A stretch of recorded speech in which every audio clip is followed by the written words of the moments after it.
I remember reading some years ago that at Scandinavian Air Systems, one of the European airlines, that Jan Carlson, the head of that airline, challenged his people to be 1% better at 1,000 different things. By just asking every day, how could I do this even 1% better? You don't have to make big leaps, but if each leap is 1% better, it's going to add up over a period of time. And I love to be around people that really understand this whole concept of how important feedback is. We've lived in Florida about 30 years, 31 years now, I guess, and when we first came to Florida, this goes clear back to when we first came to Florida, we went through that awful process of finding a good dentist and a good doctor and a good this and a good that, you know, all that stuff. Because none of you, well, maybe a few of you have been born in Florida, but really, most people, it's not really legal to be born in Florida, so you have to come here from somewhere else. And so you went through that at one time or another, and I remember the day that we finally decided on this dentist because he was fairly close to our home. He was only 5 or 10 minutes from our house. And we set up an appointment so that I would go on one day and my wife would go on the next day to have our teeth cleaned. So I went down there, and I liked him like crazy. I thought he was great. He was younger than we were. That was good. He was very personable. He was very thorough. His hygienist was really rough.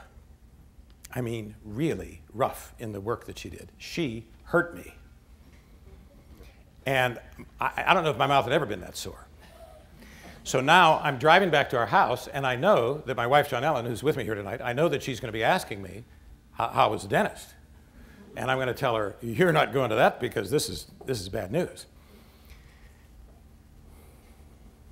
Then I started to listen to this other voice, which always gets me into trouble, and this other voice said, well, you know, Lou, you travel a lot, you're on the road a lot, you don't carry the water pick with you when you go. You did forget to floss last Thursday.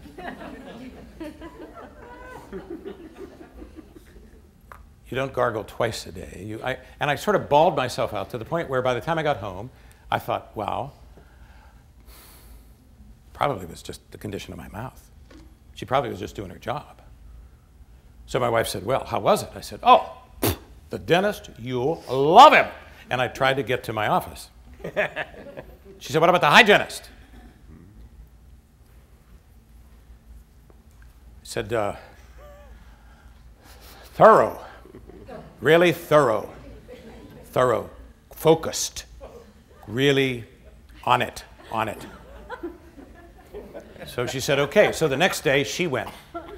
Now, how many of you have not been, how many of you in the room have been married, but only for a short period of time? So can I see a show of hands? A few people, okay. Just a little tip here. When your partner comes in the door and the door slams, not a good sign. Just wanted to mention that. So she came in and she came back to my office and said, wow! I said, oh, you like the dentist? No! I said, what? She said, that hygienist. She hurt me. I said, oh.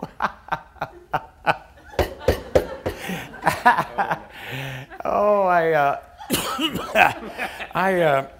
I don't mean to laugh because it's funny, honey, but see, I mean, actually, the same thing happened to me yesterday. So when I came to,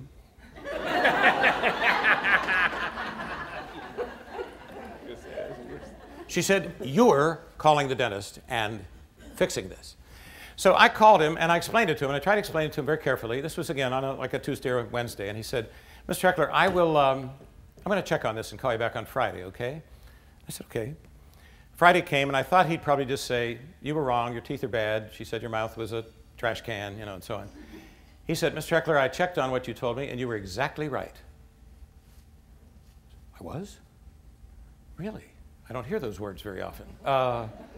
How did you find that out? Did you talk with some of your other patients? He said, no, I had her clean my teeth. Oh, I said, you know, kind of laughing quietly. And what happened? He said, she hurt me. And they sent her off for more training.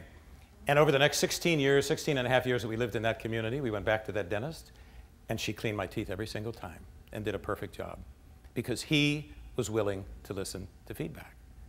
Are you willing to listen to feedback? It's a very simple question and a very difficult answer.